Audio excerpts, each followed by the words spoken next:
자, 우리가 살아가는 동안에 하나님의 도우심을 구할 때가 있습니다. 언젠가요? 아주 주로 어려운 일을 당할 때, 어려움에 처할 때, 공경에 처할 때, 또 우리의 생각대로 되지 않을 때, 우리 주변에 또 여러 가지 상황이 어려운 나를 힘들게 하는 그런 사람들과의 관계 때문에 어려움에 있을 때 우리는 하나님의 은혜를 구하게 됩니다. 오늘 이 시는 탄원시에 속합니다. 단언을 할 때, 어려움에 처해 있을 때 단언을 하는 거죠. 해결의 길을 구하는 기도입니다. 이 시편 25편은 다윗의 기도예요. 다윗의 기도.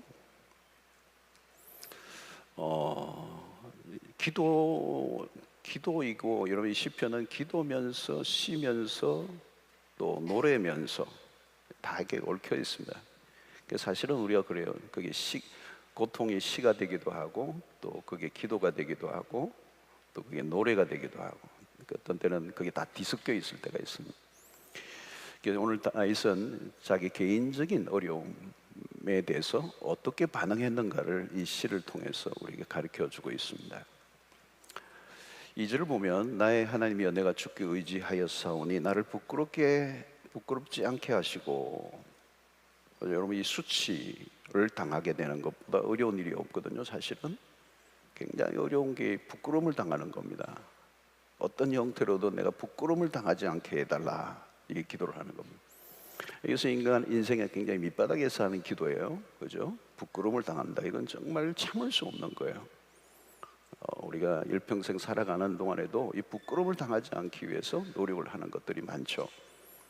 그런데 나의 원수들이 나를 이겨 개가를 부르지 못하게 하소서. 내 원수들이 있다는 겁니다. 원수들이 나를 이겨서 승리를 노래하는 그런 일들이 일어나지 않게 해달라는 거예요. 3절에 보니까 주를 바라는 자는 수치를 당하지 아니하려는, 이 수치라는 단어가 계속 따라와요. 그리고 까닭없이 속이는 자들은 수치를 당하리이다. 까닭없이 속이는 자들이 있었다는 거예요. 이렇게 다윗을 어렵게 하는 원수들이 있었습니다. 그리고 이유 없이 속이는 자들이 있었어요. 그래서 다윗은 그들로부터 해방을 받기를 원한다. 자신을 괴롭히는 사람들에 둘러싸여 있는 다윗이 그들로부터 노임을 받기를 원한다는 그런 시입니다. 자, 다윗을 괴롭히는 사람들이 많았는데요, 한둘이 아니에요. 19절에 보니까 내 원수를 보소서, 그들의 수가 많고 나를 심히 미워하나이다. 원수들이 한두 명이 아니고 그 수가 너무 많다는 거예요. 그래서 나를 심히 미워한다. 여러분, 살다 보면 우리를 어렵게 하는 사람들이 나타납니다. 또 우리가 그리스도인들로 이 세상을 살아가다 보면 오늘 그리스도인들에 대한 적대감이 많은 세상에 우리가 살고 있습니다. 괜히 미워하고 괜히 우리를 괴롭히는 사람들, 그런 일들이 우리 일상 속에서 이제 자주 일어나는 것입니다. 특별히 우리가 믿음으로 살아가고자 할 때 우리 주변에 원수들이 나타나는 거죠. 어떤 경우에는 같은 집안 안에서도 원수가 나타나기도 합니다. 인생의 장애물들이 많이 일어날 때 우리는 곤혹스러워하는 것이죠. 그때 우리는 공경에 처해 있다, 그렇게 얘기합니다. 우리가 일상을 살아가면서 또 코로나 이 팬데믹 상황에서 지구촌 전체가 혼란에 빠졌고 또 힘든 이 터널을 지나가고 있습니다. 그러다 보니까 사람들 안에 마음이 좁아지고 또 자주 부딪히게 되고, 그런 우리의 관계들이 뒤틀릴 때가 있습니다. 그리고 괜히 나를 미워하고 또 나를 힘들게 하는 사람들이 있을 때, 자, 다윗은 이런 어려운 공경에 처했을 때 어떤 반응을 했는가 하는 것입니다. 오늘 4절에 보니까 여호와여, 주의 도를 내게 보이시고 주의 길을 내게 가르치소서 그랬습니다.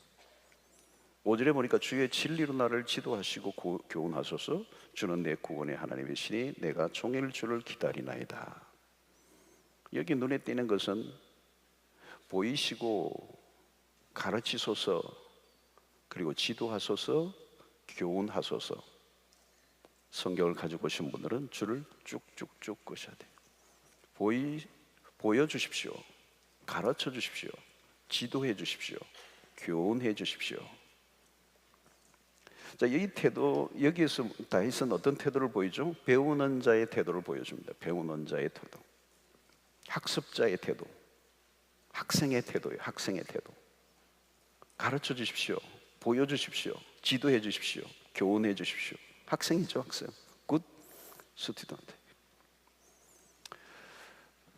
자, 이것은 다윗이 공경에 처할 때 어떻게 해야 하는가를 우리에게 가르쳐 주고 있는 것입니다. 어려운 상황에 놓일 때 일반적으로 어떤 반응을 보일 것인가, 이게 굉장히 중요한 것이죠. 어려운 상황, 더 어려운 상황에 빠질 건가, 아니면 그 어려운 상황으로부터 모임을 받을 것인가. 많은 사람들은 감정적인 대응을 하죠. 어려운 상황에 빠지시면 감정적 대응을 합니다. 그리고 더 혼란에 빠지죠. 그리고 어려운 일에 부딪혔을 때는 내가 무엇을 해야 되는지 판단하기 어려워져요. 내가 해야 되는지 말아야 하는지, 이 일을 계속해야 될 것인가, 어떤 결정을 내려야 되는 거죠. 우리 인생은 늘 결정을 내리는 거잖아요. 특히 어려울 때, 어려움을 당했을 때, 내 주변에 나를 힘들게 하는 사람들이 있을 때 내가 어떤 결정을 하느냐가 굉장히 중요한 것입니다. 자, 오늘 다윗의 태도에서 배우게 되는 것은 무엇입니까? 다윗은 먼저 어떤 결정을 내리기보다 먼저 하나님의 말씀에 경청하려고 하는 태도를 보이고 있다. 가르쳐 주십시오. 보여주십시오. 교훈해 주십시오. 지도해 주십시오. 다윗은 자신의 문제를 스스로 해결하기 위해서 몸부림을 치고 있지 않습니다. 이 시를 통해서 보여주는 다윗의 태도는 매우 수동적인 태도다. 수동적이다. 배우려고 한다는 겁니다. 가르쳐 달라는 거예요. 여러분, 이건 굉장히 중요한 태도. 다윗이 오늘 시를 통해 우리에게 매우 중요한 태도를 보여주고 있는 것입니다. 여러분, 이 배우고자 하는 태도, 이것을 다르게 배우는 것도 다 같이 배우는 게 아니에요. 배우는 일에 굉장히 적극적인 사람이 있어요. 이것을 배움력이라고 얘기할 수도 있어요. 배움력. 배우려고 하는 그 일에 있어서 굉장히 남다른 사람, 배우는 일에 남다른 사람. 그래서 가르침을 적극적으로 받으려고 하는 사람이 있다. 오늘 다윗이 그런 태도를 보이고 있습니다. 특별히 어려운 일을 당했을 때. 요즘 한국에 여러분 굉장히 이 포스트 코로나에 이 목숨을 끊는 사람이 많아졌어요. 그들 가운데는 사회적으로 높은 지위에 있는 사람들도 있어요. 세상적으로는 성공했지만 한순간에 추락하는 사람들이 있는 거예요. 한순간에 막막한 거예요. 성공을 했고 자기가 할 수 있는 일을 다 이루어냈던 사람인데 어느 날 한순간 길이 안 보이는 거예요. 막막해지는 거예요. 높은 곳에 올라갔지만 여러분, 그 순간부터 여러분 높은 곳에 올라가면 그만큼 더 위험한 것이죠. 요즘은 여러분 가장들도 마찬가지. 가장들의 이 짐이 굉장히 무거워요. 그죠? 밤늦게까지 일을 하고 돌아와도 참 요즘은 힘들어져. 이 가족들을 위해서 수고하고 애를 쓰는데 충분하게 이 가장들이 존경을 받고 존중을 받고 이런 시대가 아닌 것 같아요. 어떤 경우에는 집에 가면 아무도 안 반겨주고 강아지만 반겨주는 경우 있어요. 깽깽하고 반겨주고 다 자고 막. 여러분, 어떤 앞이 보이지 않는 거죠. 자신의 삶에 뭔가 이렇게 보이지 않으니까 어떤 극단적인 선택을 하는 경우가 많아졌어. 문제가 일어나도 해결의 길이 안 보이는 겁니다. 해결의 길이 보이지 않아요. 막막한 것입니다. 우리가 살아가는 동안에 길이 보이지 않는 상황에 빠질 때가 굉장히 많습니다. 어려움에 빠질 때는 답을 찾아야 돼요. 여러분, 어디에나 길은 있는 겁니다. 문제를 푸는 키퍼슨이 있어요. 어디 가나, 그죠? 어디를 가면 그 문제를 해결할 수 있는 키를 갖고 있는 사람이 있어요. 그 누구를 만나느냐는 것입니다. 이 바둑을 둘 때도 여러분, 학업자들은 길이 잘 안 보여요. 그러나 고수는 길이 다 보이는 겁니다. 다 죽었다고 생각하고 있는데 고수가 그 다 죽었는데, 거의 다 죽었는데 몇 개 딱 훈수를 뜨는데 금방 살아나는 거예요. 고수에게만 보이는 게 있는 거죠. 여러분, 구단을 이 바둑 구단이면, 구단을 우리는 입신이라고 그래요. 입신, 그죠? 입신이라는 거, 입신의 경지. 이 대단한 경지입니다. 여러분, 이 수준이 되면 의사 결정이나 판단이 보통 사람들의 상상을 훨씬 더 초월하는 거예요. 다른 사람이 생각하지도 보지도 못한 걸 보고 있는 겁니다. 어떤 분야든지 경지에 이런 사람들이 있습니다. 입신의 경지에 이런 사람들. 그들을 가르쳐서 우리는 대가라 그러기도 하고 고수라 얘기도 하죠. 때로는 장인이다 이렇게 얘기도 합니다. 이들의 특징이 뭐냐면 멀리 보는 것입니다. 멀리 보는 거예요. 이 하수들은 뭐예요? 바둑을 들 때도 딱 하나 잡아먹는 것만 생각하는 사람.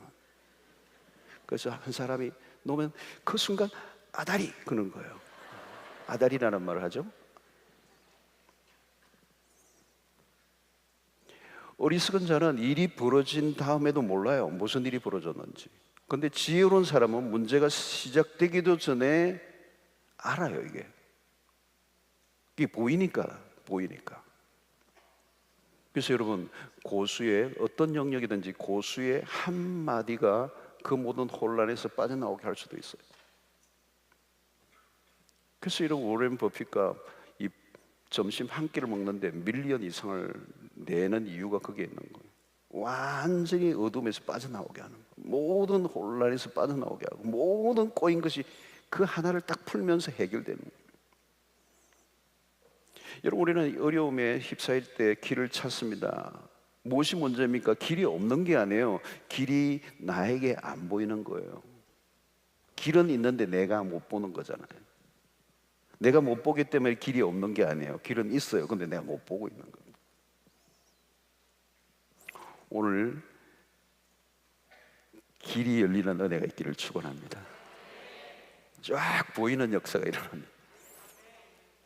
여러분, 길은 있는데 그 상황에서 그 길이 보이지 않는 게 문제예요. 왜 길이 보이지 않는 거죠? 문제가 나보다 크기 때문에요. 내가 감당할 수준을 넘었으면 보이지 않습니다. 해결할 길은 뭘까요? 나보다 더 크신 분을 만나야 되죠. 문제의 해답을 갖고 계시는 분을 만나야 되는 거죠. 이게 다윗은 오늘 그걸 알아는 거죠. 이 시를 통해서 보여주는 다윗은 그걸 알아요. 다윗은 하나님이 자신의 인생의 모든 길의 인도자가 되실 것을 알았다는 거죠. 하나님은 푸는 원리를 만드신 분이에요.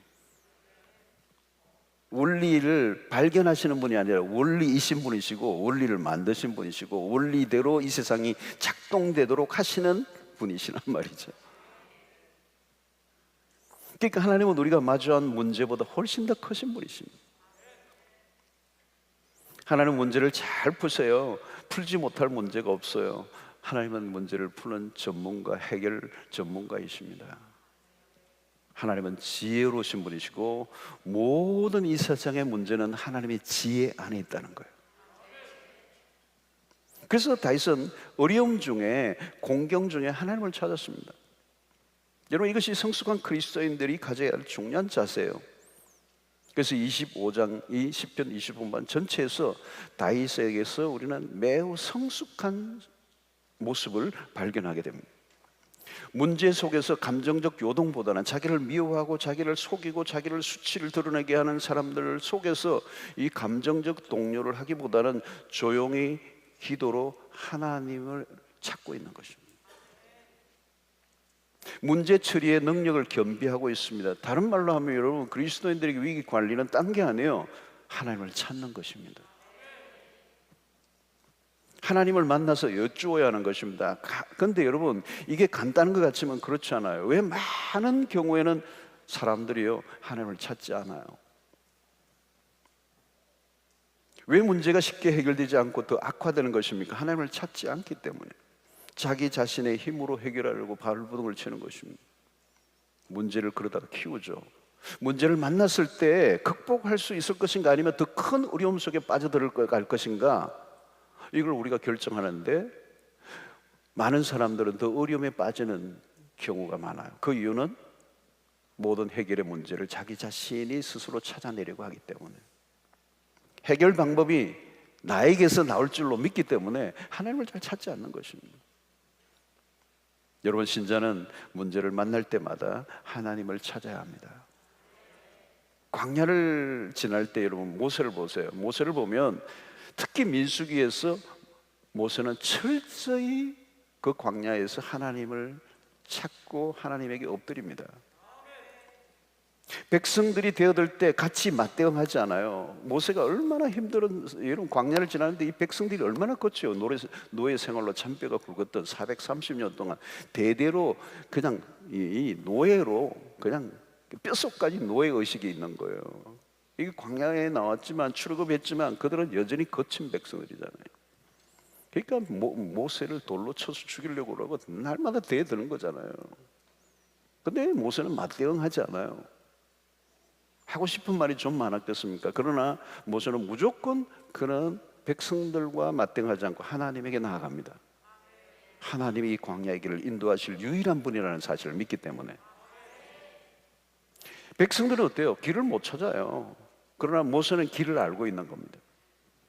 그 길은 바로 하나님을 절대적으로 의존하는 일. 하나님만 따라가면 길은 열리게 되어 있어요. 여러분, 앞에는 홍해, 뒤에는 애굽의 군사들이 추격해 올 때 길이 어디 있습니까? 앞에는 홍해고 뒤에는 애굽의 백성들이, 이 군대들이 추격해 오는데 길이 어디 있습니까? 그러나 하나님은 하나님의 말씀을 따라가니까 바다에 길이 열리는 것이. 모세는 그 비밀을 알고 있었던 거죠. 바다도 길이 되게 하시는 하나님, 하나님이 길이 되시고 길을 만드시는 하나님. 광야를 지나는 동안에 문제만 생기면 자동적으로 하나님께 엎드렸어요. 모든 문제의 답은 하나님에게 있다는 것을 믿었기 때문에. 여러분 어떻습니까? 여러분들은 공경에 처했을 때 자동적으로 하나님하고 엎드립니까? 여러분, 이게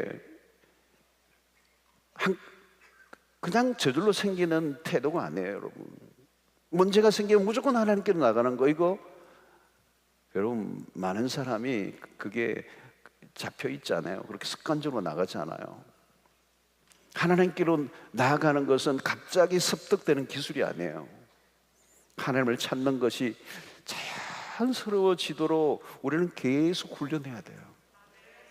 여러분, 오늘 이 밤에도 여러분들은 하나님을 찾는 훈련이 되셔서 이 자리에 오신 거예요.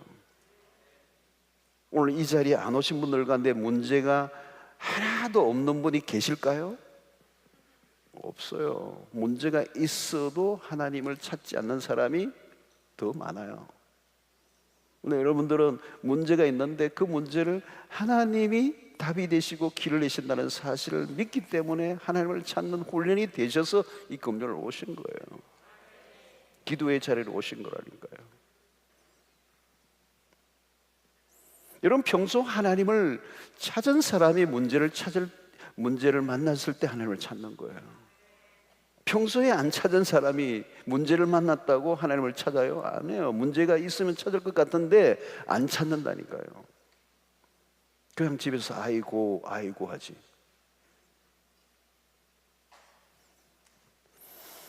여러분, 하나님을 찾는 것이 문제를 푸는 가장 빠른 길입니다. 하나님은 오답이 아닌 확실한 답을 가지고 계세요. 사업을 하든지 뭘 하든지 어떤 일이 꼬였든지 내가 생각하기에는 어떤 문제를 할지라도 우리의 인생의 문제가 꼬이면 하던 일손을 딱 멈추고 하나님을 찾을 줄 아는 거. 괜히 사람들 만나고 돌아다니고 뭐 그러면 골치만 아파요. 골치 더 심하게 꼬일 수 있다는 것입니다. 본문은 하나님의 도, 그의 길, 이걸 강조합니다. 본문을 보시면 하나님의 도, 그의 길을 강조해요. 그러니까 우리가 순간순간 선택해야 할 때 명확한 기준이 필요해요. 명확한 기준이 없으면 혼란에 빠지는 것입니다. 그 기준이 없기 때문에 우리의 감정적으로 대응하다가 오히려 더 곁길로 빠지게 되는 일들이 얼마나 많습니까? 나의 생각, 내 감정, 그것은 우리가 따라가야 할 길이 아니에요. 우리가 따라가야 할 길은 하나님만이 우리의 유일한 길이 되시는 것이죠. 자, 어떻게 해야 되느냐? 그러면 가르침을 받고자 하는 태도가 어떤 것입니까, 여러분? 하나님, 나를 가르쳐 주십시오. 나를 지도해 주십시오. 나를 인도해 주십시오. 그 태도가 뭐예요? 그게 기도라는 것입니다. 왜 기도인가? 우리는 기도를 통하여 성령의 도움을 얻을 수 있기 때문에 그래요. 여러분, 우리에게 가장 위대한 교사는 성령님이십니다. 고린도전서 2장 10절에 보니까 오직 하나님이 성령으로 이것을 우리에게 보이셨으니 성령은 모든 것 곧 하나님의 깊은 것이라도 통달하시느니라 그랬어요. 인생의 문제와 비밀을 성령을 통하여 깨우쳐 주신다, 보여주신다, 통달하게 하신다. 놀라운 지혜를 얻게 하신다는 거예요. 놀라운 지혜를 얻게 하신다. 혼란 가운데 있는데 기도하다 보면 성령께서 맥을 잡게 해주신다. 포인트를 잡게 하신다. 핵심을 알게 하신다. 본질을 알게 하신다. 길을 알려주신다. 답을 찾게 하신다. 지혜를 얻게 하신다. 통찰력을 주신다. 판단력을 주신다. 그런 거예요, 여러분. 성령의 도우심을 받는다는 것은 다른 게 아니에요. 우리가 이전에 못 봤던 것들을 보게 하는 거예요. 더 정확하고 선명하게 보게 하는 것입니다. 문제가 뭔지를 정확하게 알게 하십니다. 해결할 수 있는 길이 무엇인지를 정확하게 알게 하십니다. 이것은 여러분 그리스도인들이 누리는 특권입니다. 왜? 우리 안에 성령이 계시기 때문에. 가장 위대하신 교사이기 때문에. 여러분, 우리는 무엇을 열심히 한다고 되는 게 아니에요. 문제를 잘 풀어 나가는 사람들의 특징을 여러분도 보시면요, 핵심 파악을 정확하게 하는 거거든요. 이 문제의 핵심이 뭔가를 알아야 돼요. 막 문제가 막 꼬이고 이제 복잡해졌을 때, 대혼란 속에 빠져 있을 때 딱 정확하게 본질을 꿰뚫는 사람이 있어야 돼요. 그러려고 하면 여러분, 우리가 성령의 도우심을 받아야 되는 것입니다. 성령의 도움을 받는 것은 우리 그리스도인들의 특권이에요. 우리의 특권이에요. 여러분, 세상 사람들이 이런 비밀을 모릅니다. 성령이 없는 사람들과의 우리는 게임이 안 되는 거예요, 여러분. 우리의 비밀 병기는 성령님이 있어요. 성령과의 인격적인 교제 가운데 있다 보면 우리에게 교훈을 알려주시고 주의 도를 보여주시고 우리를 가르쳐 주셔서 어떤 것을 선택해야 되는지를 분명히 알게 하신다는 거예요. 자, 그럼 오늘 그 가르침과 인도와 교훈을 잘 받으려고 하면 어떻게 해야 되는가를 몇 가지 우리 오늘 이 밤에 살펴보려고 그래요. 첫 번째는 9절에 있어요. 온유한 자를 정의로 지도하시며 온유한 자에게 그의 도를 가르치시로다 그랬어요. 자, 온유라는 단어가 나왔어요. 누가 잘 지도를 받는가, 누가 잘 가르침을 받는가, 누가 그 문제와 공경으로부터 빠져나오게 할 거냐, 그 말은 온유한 마음을 가지고 있어야 된다는 거예요. 하나님의 인도를 받으려고 하면 온유해야 된다는 거예요. 머리에 뿌리 달려 있으면 안 돼요. 온유해야 된다는 거예요. 온유. 여러분, 인간은 누구나 지도받는 걸 싫어해요. 애들도요, 좀 가르치려고 하면 알아 그래요. 지가 뭘 알아. 다 안 돼요. 다 안 돼. 다윗은 온유하고 겸손한 태도를 보인다는 것을 얘기하고 있는 거죠. 여러분, 교만한 사람들은 바른 길을 갈 수가, 자기가 스스로 바른 길을 갈 수 있다고 믿는 것입니다. 언제나 자신이 옳다고 자랑을 해요. 자신이 얼마나 연약하고 무지한 자인 걸 알지 못합니다. 여러분, 우리는 온전하게 바른 길을 갈 수가 없어요. 우리는 너무 미련하고 무지합니다. 여러분, 우리가 얼마나 무지한 사람인지 몰라요. 이걸 인정해야 돼요. 그게 온유함이에요, 여러분. 끊임없이 하나님의 인도와 가르침을 받으려고 하는 태도. 주여 나를 가르치소서. 이게 여러분 우리의 일상의 매 순간에 기도해야 합니다. 우리는 배워야 해요. 여러분, 다윗은 지금 청소년기에서 지은 시가 아닙니다. 이미 삶의 많은 경험을 한 사람이에요. 그는 백전노장입니다. 그럼에도 그는 지금 어린 아이와 같은 태도를 보이고 있는 거예요. 이게 온유함이에요. 어린 아이와 같은 태도, 어린 아이와 같은 태도로 무엇으로 가득 차 있는, 그래서 가르침을 받고자 하지 않는 그런 태도가 아니에요. 아주 어린 아이예요. 여러분, 신앙생활이란 무엇일까요? 가르침을 받고자 하는 태도를 계속 유지해 가는 것입니다. 누가 신앙생활을 잘하는 사람입니까? 언제나 어린 아이와 같은 태도를 가진 사람이에요. 어느 순간인가 우리는 여러분 무엇인가로 꽉 차 있는, 다 돼 있는 것처럼, 여러분 그러면 하나님의 인도를, 하나님의 도움을 받을 수가 없습니다. 우리 흔히 그러죠. 노련미, 경륜. 여러분 그런 거 너무 좋아하지 마세요. 왕창 깨져요. 항상 하나님 앞에서 어린 아이처럼 발발 기어야 돼요. 하나님, 난 아무것도 몰라요. 나를 가르쳐 주십시오. 여러분, 우리는 하나님으로부터 가르침을 받아야 될 것들이 너무 많습니다. 하나님이 우리를 가르쳐 주시지 아니하시면 여러분, 우리는 온전한 길을 갈 수 없는 사람이에요. 하나님 우리의 길을 열어주시고 우리의 눈을 열어주시고 우리의 가는 길을 밝혀주시지 아니하시면 우리는 헤맬 수밖에 없습니다. 여러분, 우리의 삶은 너무도 사실 복잡해요. 살아가다 보면 난제들이 얼마나 많습니까? 아무리 밤을 새워서 고민을 해도 답이 안 나와. 머리만 아파. 그리고 무슨 생각이 났는데 그걸 결정하는데 돌이킬 수 없는, 오히려 더 악화되는 결과가 얼마나 많습니까? 우리 젊은, 여러분 연세 드신 분들 생각해 보세요. 젊은 날의 일들을 돌아보면 얼굴이 화끈거려. 왜 내가 그때 그런 결정을 했었나? 어이없는 행동을 했던 거예요. 돌아보면 숱한 날들, 잘못된 결정들, 잘못된 판단들, 이 미스테이크들이 얼마나 많아요. 내 삶에 후회가 되는 부분이 다 그거잖아요. 내 인생을 그냥 미끄러지게 만들고 나락으로 떨어지게 만들고 실패하게 만들었던 그 숱한 그 순간에 왜 내가 그런 결정을 내렸을까? 내가 그때 그 결정만 내리지 않았다면 내 인생에 이렇게 꼬이진 않았을 텐데. 아마 다윗은 자신의 삶을 반추해 볼 때 그런 순간들이 기억났을 거예요. 여러분, 이전의 실패로 충분한 겁니다. 실패는 이전의 실패로 충분하다는 거죠. 그런데 실패의 요인이 무엇입니까? 하나님의 지도를 받지 않았다는 겁니다. 그래서 오늘 4절에 여호와여 주의 도를 내게 보이시고 주의 길을 내게 가르쳐 주십시오. 여러분, 하나님은 당신의 말씀으로 우리를 가르쳐 주십니다. 주의 도를 내게 보여주십시오. 하나님의 말씀이죠. 말씀을 통하여 우리가 갈 길을 알려주십니다. 온유하는 자는 누구예요? 그 말씀에 귀를 기울이는 자들이에요. 하나님의 말씀을 통해서 당신의 지혜를 우리에게 흘려보내시는 것이죠. 그래서 우리가 이전에 한 번도 생각해 보지 못했던 것들을 알려주시는 겁니다. 하나님은 온갖 묘수를 다 가지고 계세요. 하나님의 그 지혜의 도움을 얻으면 이길 자가 없는 것입니다. 오늘 여러분, 우리 어린아이와 같이 온유한 자로 설 수 있게 되기를 바랍니다.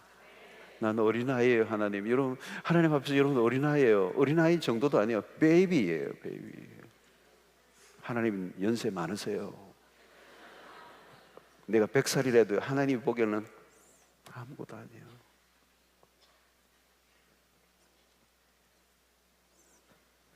11절에는 이런 표현을 씁니다. 여러분, 여호와여 나의 죄악이 크오니 주의 이름으로 말미암아 사하소서. 갑자기 그런 하나님의 지혜를 구하고 있습니다. 하나님의 자비를 구하고 있어요. 그게 왜요? 자신의 죄에 대한 용서를 구하고 있는 것입니다. 이건 죄의 문제뿐만, 단순히 죄를 사해달라는 것으로 끝나지 않고 하나님과의 관계 회복을 원하는 것입니다. 여러분, 회개가 뭐냐? 회개가 왜 중요하나? 깨어진 마음을 회복하는 거예요. 그래서 하나님과의 관계가 회복되어져야 된다. 여러분, 기도를 해도 마음이 닫혀 있으면 응답의 확신이 없어요. 하나님에 대한 신뢰가 흔들려요. 하나님의 인도를 받으려면 하나님과 관계의 회복이 우선입니다. 그래서 죄의 문제가 해결되어야 귀가 열려요. 우리가 죄에 대해서 말하고 싶지 않아서 죄를 자꾸 감추려고 하죠. 그죠? 죄를 얘기하고 싶지 않잖아요. 내가 죄는 은밀하게 숨기고 싶은 거잖아요. 그런데 이 죄에 대해서 입을 닫고 있으면 하나님의 음성을, 하나님도 우리에게 말씀해 주실 수가 없는 거죠. 죄는 하나님의 귀를 막습니다. 비밀한 죄를 털어놓을 때 하나님도 당신이 우리에게 입을 여시기를 시작하시고 당신의 비밀을 알려주시는 겁니다. 죄에 대한 솔직한 고백이 있어야 하나님께서 말씀으로 우리를 인도하시기 때문에 오늘 이 다윗은 11절에서 하나님으로부터 죄의 용서를 구하고 있습니다. 참된 회개가 지혜의 문을 연다는 것입니다. 오늘도 여러분들이 기도하실 때 회개가 꼭 들어가야 합니다. 그것이 하나님과의 관계를 회복하는 것이고, 죄를 더 이상 감추지 않을 때 하나님도 당신의 비밀을 우리에게 기꺼이 알려주시고 우리가 말씀으로 교제하기를 원하시는 하나님을 만나게 될 줄로 믿습니다. 첫 번째는 순종이었지만 두 번째는 10절을 보면 여호와의 모든 길은 그의 언약과 증거를 지키는 자에게 인자와 진리로다 그랬어요. 여기 뭘 강조합니까? 그러면 순종을 강조하고 있습니다. 교훈하시리로다, 지도하시며 도를 가르치시로다. 이 시는 어떤 태도를 가지고 있습니까? 가르쳐 주시면 순종하겠다는 태도예요. 그래서 이것은 가르침을 받겠다는 데 초점이 있는 게 아니에요. 다윗의 시의 초점은 순종에 있다는 겁니다. 가르침을 받는 열망보다 순종의 열망을 더 가져야 한다는 거예요. 나는 순종하겠습니다. 주의 도를 나에게 보여주십시오. 말씀해 주십시오. 내가 순종하겠습니다. 이런 문제를 푸는 키는 말씀에 대한 순종에 있습니다. 가르침을 받는 것에만 초점을 맞추면 안 돼요, 여러분. 진짜 제대로 가르침 받는 길은 순종이 따를 때예요. 누가 지도를 잘 받는가? 순종하는 사람이에요.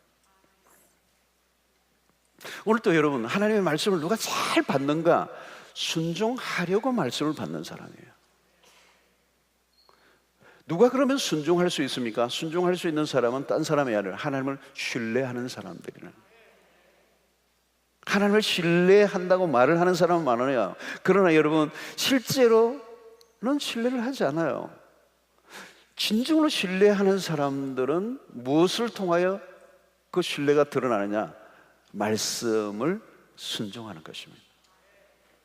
그 순종을 통하여 내가 하나님을 얼마나 신뢰하는가를 보여주는 것입니다. 순종으로 신뢰를 증명해야 된다는 거죠. 하나님은 당신을 신뢰하는 자들에게 말씀하기를 원하시는데, 그 신뢰하는 자는 다른 게 아니에요. 그 말씀을 순종하기 위해서 듣는 자들이에요. 순종하는 자들이 하나님의 가르침을 받는 것이죠. 자, 오늘날 우리 신앙에서 굉장히 이 부분이 약한 부분이 있어요. 여기에 우리가 모순을 볼 때가 있습니다.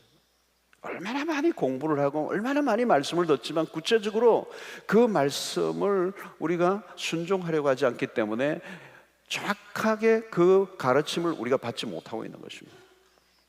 하나님은 우리를 계속 가르쳐 주시기를 원했어요. 근데 우리가 그 가르침을 받지 못하는 이유는 순종하려고 하는 태도로 그 말씀을 받고 있지 않기 때문이라는 것이. 순종의 태도가 없으면 귀에 말씀이 들리지 않아요. 왜 여러분 엘리 제사장 시대가 말씀이 희귀한 시대가 되었습니까? 하나님의 말씀하시는 분인데 왜 그 시대가 하나님의 말씀이 희귀한 시대가 되었죠? 말씀에 대한 지속적인 불순종 때문이었다는 거예요. 하나님의 말씀을 의도적으로 계속 무시하면 어떻게 돼요? 하나님의 말씀이 끊기게 된다는 거예요. 안 들려요. 똑같이 앉아 있는데 전혀 반응을 하지 않는 거죠. 귀가 닫혀버렸습니다. 말씀을 순종하는 사람의 귀를 열어주시고, 그리고 그 말씀을 통하여 그들을 인도해 주신다는 거예요. 그러면 여러분, 말씀을 들을 때 가장 좋은 태도는 뭐냐? 하나님 말씀해 주십시오. 내가 순종하겠습니다. 사무엘의 태도죠. 말씀을 들을 때 좀 더 알기를 원합니다. 이것보다 더 중요한 것은 좀 더 순종하기를 원합니다. 순종의 태도가 없으면 배울 수가 없습니다. 순종이 최고의 학습이에요. 말씀이 떨어지면 그대로 실행에 옮기려고 하는 자가 복이 있는 줄로 믿습니다. 그러면 지혜의 문이 열리는 겁니다.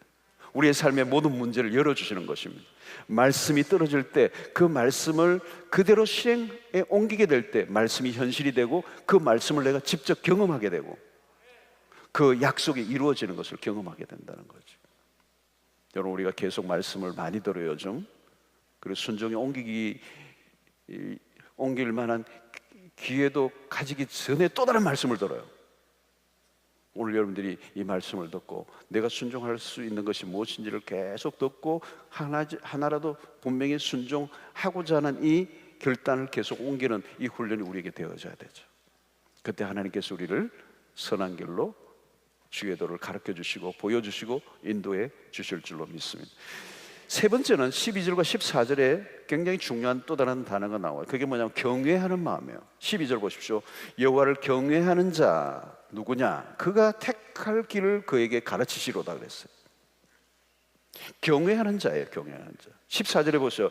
여호와의 친밀하심이 그를 경외하는 자들에게 있으며 그의 언약을 그들에게 보이시로다. 여기도 계속 여러분 가르치시로다, 보이시리로다. 누구에게요? 여호와를 경외하는 자들에게. 여러분, 하나님을 경외하는 자가 강조되고 있습니다. 하나님을 경외하는 것이 모든 지식의 근본이라고 그랬죠.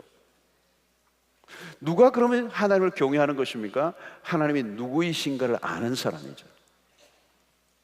하나님을 바로 알면 경외심이 일어날 수밖에 없어요. 여러분, 예배를 누가 드리는 겁니까? 하나님을 아는 자예요. 하나님을 많이 알수록 예배는 더 깊어지게 돼 있어요. 뭐 아무리 내가 열심히 한다고 그게 예배가 되는 게 아니고, 하나님이 누구이신가를 알 때 그 주님의 위대하심을 몸으로 찬양할 수밖에 없는 거죠. 예배할 수밖에 없는 것이죠, 여러분. 그래서 이 경외라는 이 단어는 우리 신앙생활에서 굉장히 중요한 키워드일 뿐만 아니라 시편 전체에서도 굉장히 중요한 주제 중에 하나가 경외라고 하는 단어예요. 이 경외란 하나님에 대한 태도입니다. 하나님에 대한 태도, 두렵고 떨리는 그런 마음, 하나님에 대한 태도죠. 여러분, 지혜란 그냥 만들어지는 게 아니에요. 이 경외와 깊이 연결되어 있습니다. 하나님을 경외하면 할수록 지혜가 흘러나온다는 겁니다. 여러분 보십시오. 누군가를 경외할 때, 존경할 때 그를 닮게 돼요. 한마디 한마디를 놓치지 않아요. 그분을 너무 경외하고 존경하니까 한마디도 놓치지 않는 거죠. 경외하니까 막 늘 따라다니고 그분이 한 말을 외우고 그분을 흠모하고 사모하고, 그러니까 그분의 모든 얘기, 그분의 삶이 나에게 그대로 오는 거예요. 여러분, 학교 다닐 때 존경하는 선생님의 과목의 성적이 확 오르는 거예요. 그죠?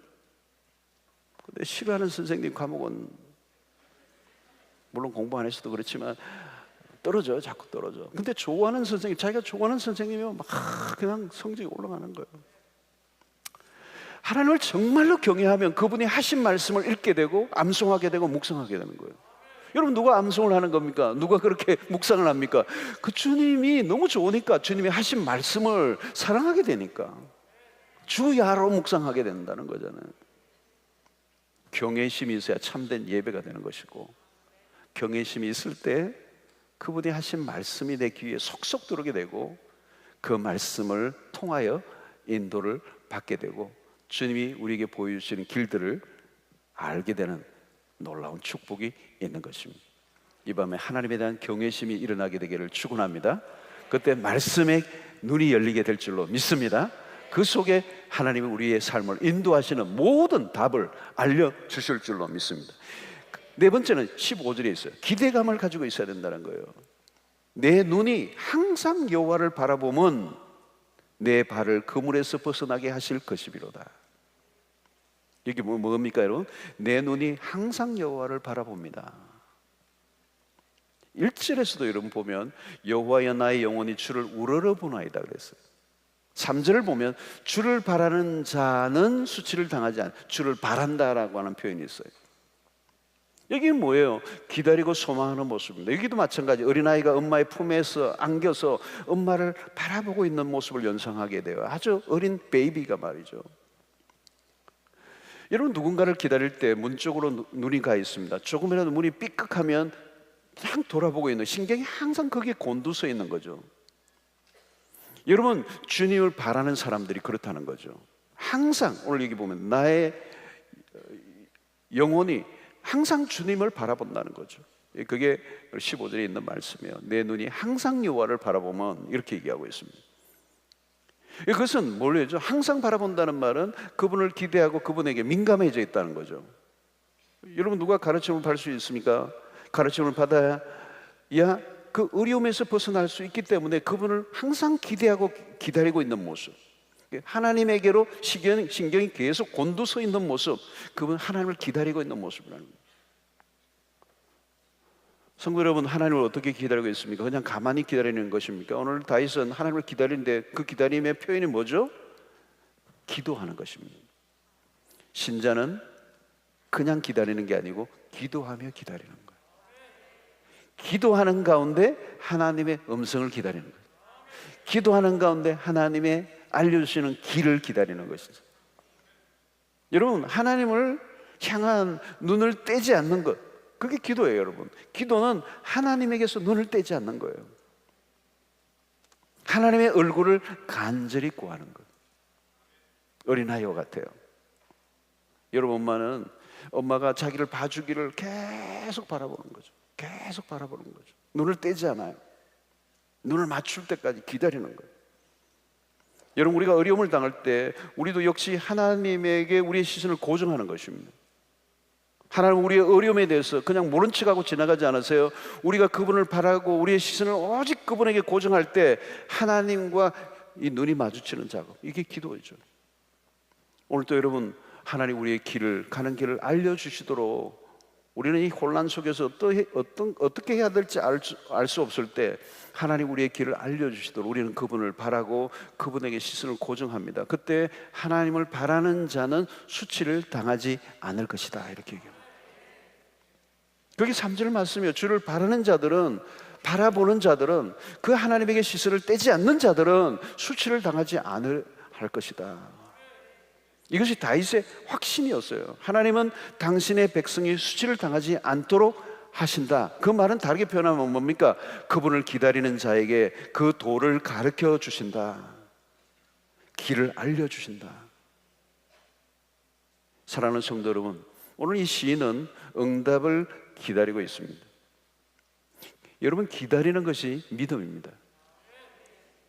당장 응답이 없어도 기다리는 것, 그것이 믿음이에요. 여러분, 믿음은 기다리는 일 외에 할 일이 없다는 태도를 유지하는 것이에요. 다른 아무것도 내가 할 일이 없습니다. 나는 하나님을 기다리는 것 외에는 내가 할 수 있는 일이 아무것도 없습니다. 그리고 기다리고 있는 그 태도가 믿음이라는 거예요. 여러분, 이건 세상 사람들은 이해하지 못할 거예요. 너 뭐 안 되는데 뭘 거기 앉아있냐, 눈 감고 매일 새벽에 왜 다녀? 여러분, 믿음은 마치 아무것도 다른 선택이 없는 것처럼 거기 앉아 있는데, 그건 사실 여러분 이성적으로 논리적으로 생각하면 안 맞는 거예요. 여러분, 빨리 땅을 파든지 어디 뭐 사람을 만나든지 전화를 통을 돌리든지 해야 되는 거 아니에요. 여러분, 하나님을 신뢰한다라고 하는 이 말을 여러분 이성적으로 설명이 됩니까? 여러분, 하나님을 신뢰한다, 이걸 여러분 안 믿는 사람에게 설명을 해보세요. 어떻게 설명이 돼요? 여러분, 논리적으로. 그리고 기도하는데 나는 기다리고 있는데 아무 일도 일어나지 않는데도 그 기도의 자리에 앉아있는 게 이성적이에요? 논리적이에요? 여러분, 경험적으로 맞는 얘기예요? 그 안 맞는 얘기잖아요. 여러분, 이 믿음의 삶이란 그런 거라는 거죠. 비논리적이라는 거. 사실은 믿음의 삶은 비논리적인 거예요. 그냥 하나님을 기다리는 거예요. 기도가 뭐예요, 여러분? 하나님을 기다리는 거예요. 다른 어떤 내가 하려고 하는 시도를 멈추고 잠잠히 기다리는 것. 여러분, 그것이 기도예요. 기도는 하나님을 기다리는 것이고, 기도를 멈춰버리면 우리는 이제 사실은 그리스도인들의 끝이에요. 그건 작은 일이 아니에요, 여러분. 기도를 멈춘다는 것은 뭐예요, 여러분? 하나님을 포기하는 것입니다. 여러분, 누가 무신론자입니까? 기도를 포기한 사람이에요. 여러분, 기억하시길 바랍니다. 기도를 포기하는 순간 우리는 나락으로 떨어지는 겁니다. 시시각각으로 밀고 오는 인생의 공격으로부터 우리는 자유로울 수가 없어요. 기도를 거치는 순간부터 어리석은 결정들을 통해서 우리의 인생이 얼마나 어려움에 처하게 될지 아무도 알 수 없어요. 여러분, 하나님을 포기하지 않았다면 기도는 계속되어야 되는 거죠. 기도의 자리를 지키는 일은요, 대단한 거예요. 기도의 자리를 벗어나고 싶은 이 욕망, 유혹이 여러분, 우리의 인간적 생각에는 끝도 없이 찾아와요. 내가 이 기도만 할 게 아니야. 기도 외에 다른 선택이 필요해. 기도는 아닌 것 같아. 여러분, 기도의 자리를 빠져나오고 내 스스로의 힘으로 문제의 공경으로부터 벗어나기 위하여 자기의 머리로, 자기의 지혜로, 자기의 경험으로 살아가려고 하는 유혹이 우리에게 찾아와요. 그래서 기도의 자리를 지키는 것이야말로 얼마나 큰 믿음인지 몰라요. 여러분, 내 머리를 믿지 말고 하나님을 의지하시기를 축원합니다. 하나님의 인도하심이 필요 없는 순간은 한 번도 없어요. 하나님의 지도와 가르침이 필요 없는 순간은 한순간도 없어요. 우리는 언제나 어린 아이 같은 모습으로 하나님 앞에 서 있어야 하는 것입니다. 여러분, 어른처럼 행동하지 마세요. 하나님 앞에서 언제나 어린아이예요. 나를 지도해 주십시오. 나를 가르쳐 주십시오. 나에게 교훈해 주십시오. 나에게 지혜를 주십시오. 순간순간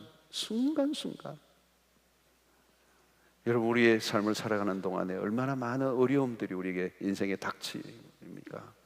우리가 풀 수 없는 문제들 앞에 낙심하고 절망하지 말고 우리의 어려움 가운데 찾아오셔서 그 길을 열어주시는 그 하나님의 인도를 구하며 순간 시시때때로 하나님의 선하심을 구하고 선하심의 인도하심을 구하고 믿음으로 하나님 앞에 엎드릴 줄 아는, 기도의 자리에서 승부를 내는, 반드시 우리의 길을 가르쳐 주시고 인도해 주시는 그 하나님을 믿고 신뢰하고 온유함으로, 그리고 말씀에 순종하고자 하는 태도로, 그리고 그분을 존중하는 마음으로, 경외하는 마음으로 말씀을 기다릴 때 주님이 우리 앞에 홍해를 열어주시듯이 길을 열어주시는 은혜가 있게 될 줄로 믿습니다. 여러분, 우리가 하나님의 지혜를 구하고 살아간다면 여러분, 이 세상에 당할 자가 없어요. 당할 자가 없어요. 성령은 우리를 친히 도우시는 분이에요. 깊은 것까지라도 알려주시는 분이세요. 그분이 여러분들 안에 계세요. 여러분을 돕기를 위하여 준비하고 계세요. 그분에게 물으십시오. 그분을 의지하십시오. 신뢰하십시오. 그리고 날마다 기도의 자리를 포기하고 내 힘과 재주로 살아가려고 하는 그 어떤 유혹 앞에 여러분, 기도의 자리를 지키셔야 돼요. 세상 사람들이 보기에는 도무지 설명할 수 없는 것이지만, 무모해 보이지만 기도의 자리를 여러분들이 포기하지 않고 기도의 자리를 지킬 때 하나님은 그 자리에서 빛을 보여주실 것이고 길을 보여주실 것이고 막 지혜가 막 떨어지는 역사가 일어나게 될 것이고, 여러분, 풀지 못할 문제가 없는 줄로 믿습니다. 하나님 우리 인생의 다른 레벨로 인도해 주실 줄로 믿습니다. 여러분, 아무리 지금 어려운 시대가 와도 하나님의 백성들, 하나님의 길을, 그의 도를 가르쳐 주시면 여러분 고수가 되는 줄로 믿습니다. 여러분들이 여러분의 인생의 다른 사람들에게 가르쳐주고 그 길을 알려주는 그런 카운슬러가 되시고, 여러분들이 다른 사람들 알려주는 그 믿음의 그런 선각자의 역할을 할 수 있어요. 그 은혜가 여러분들에게 이 밤에 임하게 되기를 주의 이름으로 축원합니다.